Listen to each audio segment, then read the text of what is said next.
Hello चलो one चल सवाल है। चलिए आज पढ़ना है Gibbs free energy change and electrochemical cell. ठीक है, तो क्या होता है इलेक्ट्रोकेमिकल सेल? विच कन्वर्ट्स, आपको मालूम है ये कन्वर्ट करता है किसको? Chemical energy which is produced from, कहां से प्रोड्यूस? स्पॉन्टेनियस रिडॉक्स रिएक्शन से किस में कन्वर्ट करता है? इलेक्ट्रिकल एनर्जी में। ठीक, और इससे पहले भी हमने डिस्कस किया था कि what is a spontaneous process. ये वो प्रोसेस है जो जिसकी नेचुरल टेंडेंसी होती है होने की, या बाय सम इनिशिएशन ये प्रोसेस हो जाएगी। क्लास 11th में आपने पढ़ा होगा, 11th क्लास में ये चीज़ आपने पढ़ी होगी। कहाँ पे? थर्मोडायनिक्स में भी पढ़ा होगा, थर्मोडायनामिक्स में भी, और दूसरा आपने पढ़ा होगा एंड इक्विलिब्रियम में भी पढ़ा होगा। ये दोनों जगह आपने पढ़ा होगा। क्या? ये चीज़ गिब्स फ्री एनर्जी चेंज, जो कि किसके बराबर होता है? Delta H minus T delta S. पढ़ा होगा ना ये। फर्स्ट ऑफ ऑल आपसे मैं पूछता हूं कि what is a Gibbs free energy change? Gibbs free energy change, it is the maximum work done that can be obtained from the system. एक सिस्टम में से मैक्सिमम कितना आप एनर्जी मीन्स वर्क हासिल कर सकते हो, that we called as a Gibbs free energy change. ठीक है ना। So this Gibbs free energy change, Gibbs free energy change, और इसकी फॉर्मूला ये आपने क्लास 11th में देखी होगी, है ना। सो ये चीज क्या होता है? Delta H, it is the enthalpy change. पढ़ा होगा ना, एंथैल्पी चेंज। और what is delta S? Delta S क्या होता है? It is what is S? Entropy. तो ये आएगा एंट्रोपी चेंज। और इन चीजों के बारे में तो आपको कम से कम मालूम होगा। आपने देखा होगा criteria for spontaneity. Criteria for spontaneity, कुछ रिएक्शंस ऐसी थी जो कि एक्सोथर्मिक थी। एक्सोथर्मिक रिएक्शंस किन्हें कहते हैं? एक्सोथर्मिक रिएक्शंस वो रिएक्शंस होते हैं जिसमें डेल्टा एच का वैल्यू क्या होगा? नेगेटिव, मतलब जहां पे एनर्जी इवॉल्व हो जाएगी। ठीक है ना। हमने देखा कि स्पॉन्टेनी का काज एक था कि आपके पास यहाँ पे एंथैल्पी चेंज ही नेगेटिव आई, मींस की रिएक्शन क्या होगी? एक्सोथर्मिक। लेकिन फिर प्रॉब्लम ये आई, कुछ रिएक्शंस एंडोथर्मिक थी लेकिन स्टिल वो रिएक्शंस क्या थी? स्पॉन्टेनियस। तो होगा ये फेलियर यहाँ पे। फिर हमने देखा कि वन ऑफ द क्राइटेरिया में be the entropy. What is entropy? What is entropy? Entropy मतलब रैंडमनेस ऑफ द सिस्टम। ठीक है, सिस्टम का जितनी रैंडमनेस ज्यादा होगी, डिसऑर्डरनेस ज्यादा होगा, उतना ही वहां पे एंट्रोपी चेंज क्या होगा सर? ज्यादा। मतलब अगर आप ओरिएंटेड में बैठे हो, हर एक सीट पे एक एक बैठा है, तो it means you are in order, मतलब आपकी रैंडमनेस बहुत कम है। अगर उधर इधर आप बैठे हो, मान लीजिए एक सीट पे दो बैठे हैं, कहीं कोई सीट खाली है, ठीक है, तो आपकी यहाँ पे रैंडमनेस, डिस्टर्बनेस वो क्या है? सबसे ज्यादा है। सो आपकी एंट्रोपी यहाँ पे ज्यादा है। इस तरह मैं आपसे कहता हूँ सॉलिड, लिक्विड और गैस, सबसे ज्यादा एंट्रोपी किस में होगी? गैस, क्योंकि वहाँ पे डिसऑर्डरनेस क्या होगी? सबसे ज्यादा, बिखर के मॉलिक्यूल ज्यादा हो गए। ठीक है, तो वहाँ एंट्रोपी ज्यादा है। वन ऑफ द क्राइटेरिया हमने ये भी देखा था, आपने क्लास 11th में पढ़ा होगा कि एंट्रोपी चेंज अगर पॉजिटिव होगी तब वो स्पॉन्टेनिटी की तरफ लीड करता है। लेकिन कुछ रिएक्शंस हमारे पास ऐसी भी थी जहां पे आपके पास एंट्रोपी चेंज नेगेटिव थी लेकिन वो भी स्पॉन्टेनियस थी, तो प्रॉब्लम होगी।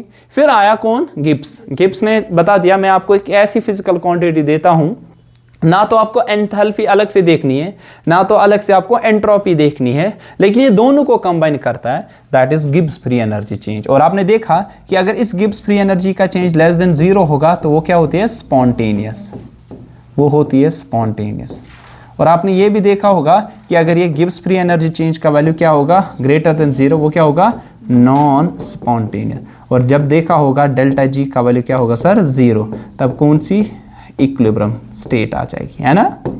इक्विलिब्रियम स्टेट, ये आपने वहां पे पढ़ा होगा। ठीक है, अब यही इलेक्ट्रोकेमिकल सेल के लिए यूज करेंगे। ठीक है ना। सो इलेक्ट्रोकेमिकल सेल जो है ना, इस गिब्स फ्री एनर्जी चेंज से कैसे इसको रिलेट करें? देखिए हमारे पास हमने बोला कि जो गिब्स फ्री एनर्जी चेंज होती है ना रिएक्शन की, Gibbs free energy change maximum work done that can be obtained from the system, that should be negative. Negative मतलब ऑब्टेन करना। ठीक है, नेगेटिव आ जाएगा। अब ये किसके बराबर होता है? आपको मालूम है ना, इलेक्ट्रिक वर्क डन किसके बराबर होता है? इलेक्ट्रिक वर्क किसके बराबर होता है? बता दो। पोटेंशियल इनटू, अरे चार्ज, पढ़ा है ना, it's equal to potential into charge. ठीक है, या आप लिख सकते हैं ईएमएफ इनटू चार्ज। ठीक है, अच्छा, during galvanic cell, suppose galvanic cell आप कंसिडर कर दो, सपोज ये क्या थी? Zn solid plus Cu2 positive aqueous, it gives क्या देता है Zn2 पॉजिटिव एक्वस, शाबाश, प्लस Cu सॉलिड। अच्छा मुझे बता दो, यहाँ पे इलेक्ट्रॉन्स ट्रांसफर हो रहे कितने, 2 मोल्स है ना sir, 2 moles of electrons are transferred, ठीक है, यहाँ पे 2 मोल्स ऑफ इलेक्ट्रॉन यहाँ से ट्रांसफर हो रहे हैं, ठीक।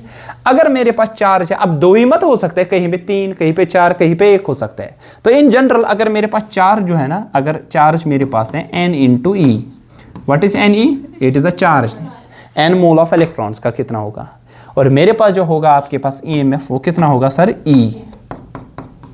ई सेल हम लिखेंगे, ठीक है ना। देन मुझे बता दो गिब्स फ्री एनर्जी चेंज क्या आएगी, what EMF, that is E cell, और चार्ज कितना आएगा n इंटू ई के बराबर, n इंटू ई के बराबर। सो हम लिखे गिब्स फ्री एनर्जी इस रिएक्शन के लिए कितना आ जाएगा, -n, शाबाश बताओ, E n not n E, ये आ जाएगा sir. Charge carried by 1 mole of electron कितना होता है sir, charge carried by 1 mole of electron कितना होता है, f, तो n मोल्स कितना करेंगे, बोलो n मोल्स कितना करेंगे, n इंटू एफ, पढ़ा ना हमने, ये n इंटू एफ, ठीक है, तो यहाँ पे आएगा n इंटू एफ, तो यहाँ NF ई सेल के बराबर आ जाएगा। So in this way you can calculate the Gibbs free energy. तो आपने किया ना किसको, इलेक्ट्रोकेमिकल सेल और किसको, गिब्स फ्री एनर्जी चेंज को आपस में रिलेट किया यहाँ पे, ठीक है। तो फिर से रखते हैं यहाँ पे जो आपके पास रिएक्शन का -NF ई सेल। अब ध्यान रखो, अगर ई सेल होगा पॉजिटिव तो गिब्स फ्री एनर्जी चेंज क्या होगी, नेगेटिव, तो ये स्पॉन्टेनियस होगी कि नॉन स्पॉन्टेनियस, स्पॉन्टेनियस, तो कर सकते हैं ना कैलकुलेट। तो एक तरीका था, अगर आपको एंथैल्पी पता है, अगर आपको एंट्रोपी पता है, निकाल सकते हो, है ना सर। लेकिन दूसरा आपके पास ये है कि अगर आपको इस सेल का पता है, सिस्टम, सेल एक सिस्टम है आपके पास, अगर इस सिस्टम का आपको क्या मालूम है, सेल पोटेंशियल, तो आप इजीली यहां कैलकुलेट कर पाओगे Gibbs free energy change, and that too should be positive. आपको पता भी है ई सेल का वैल्यू क्या आता है sir, that is greater than 0, तो ये स्पॉन्टेनियस फिर आ जाएगी, ठीक है। अच्छा स्टैंडर्ड अगर देखें, क्या देखें sir, standard Gibbs free energy change क्या आ गया फिर, -NF E standard of cell, आएगा ना, आएगा कि नहीं। अच्छा मुझे बताओ, जो एबो रिएक्शन है ना ये, इसके लिए ई स्टैंडर्ड क्या था वैल्यू, ई स्टैंडर्ड ऑफ इस सेल के लिए जो एबो सेल है वो कितनी है, 1.10 वोल्ट, है ना सर। बता दो फिर इसके लिए Gibbs free energy change, standard Gibbs free energy change इस रिएक्शन के लिए कितना आ जाएगा, बता दो।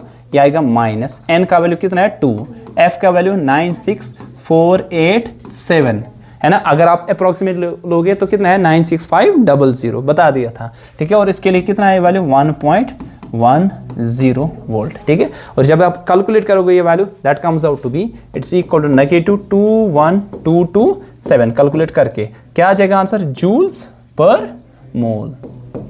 एनर्जी का यूनिट तो ये आएगा, पर मोल क्यों आएगा, क्योंकि आपने लिया ना यहाँ पे 1 मोल ऑफ जो आपके पास इलेक्ट्रॉन्स हैं उनका चार्ज कितना लिया आपने, 96500 या 96487, ठीक है। तो इसी तरह आपके पास ये यूनिट आ जाएगा in terms of joules per मोल। ये है गिब्स फ्री एनर्जी चेंज का आपके पास यूनिट। इसको आप लिख सकते हो किलो जूल्स में, है ना, 1 2 3, तो -2 1 2 3 21.227 किलो जूल्स पर मोल में आप लिख सकते हो, ठीक है। आई बात समझ, क्लियर। अच्छा आल्सो ये भी पता है आपको, देखिए आल्सो ये भी पता है हमने, इससे पहले हमने डिस्कस किया क्या चीज़ सर, ये चीज़ सर क्या, देखिए डेल्टा RG जो आपके पास स्टैंडर्ड आया वो आया -NF ई सेल स्टैंडर्ड आया ना सर। हमने तो कल देखा ना NF ई सेल किसके बराबर आया, RT ln ऑफ K आया ना।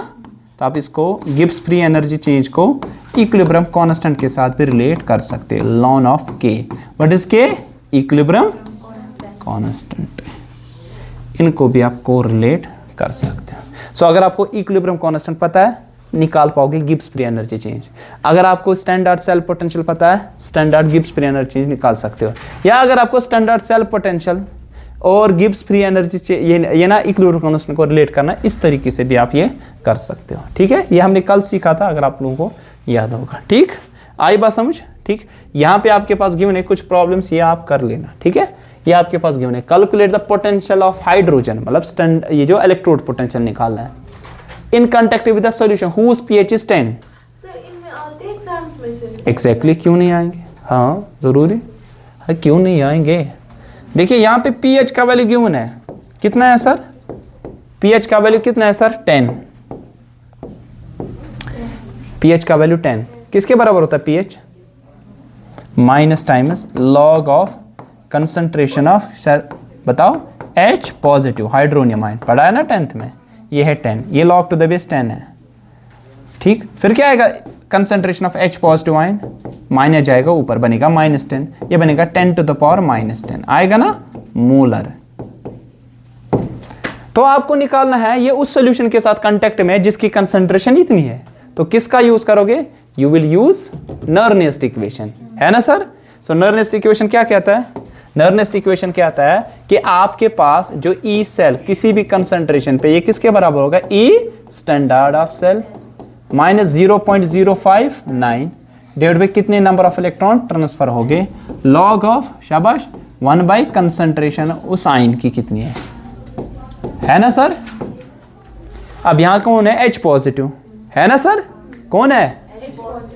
कितने इलेक्ट्रॉन ट्रांसफर हो गए? एक। ई स्टैंडर्ड कितना होता है? H हाइड्रोजन 0, अरे होता ना उसका 0.059 डिवाइड होगा 1 लॉग टू द बेस 10, ये आएगा 1 बाई 10 रेज पर -10 आएगा ना, ये ऊपर जाएगा ना, -0.059 इंटू ये ऊपर क्या बनेगा? प्लस बनेगा ना, log of 10 to the power 10, वो क्या आ जाएगा आपके पास?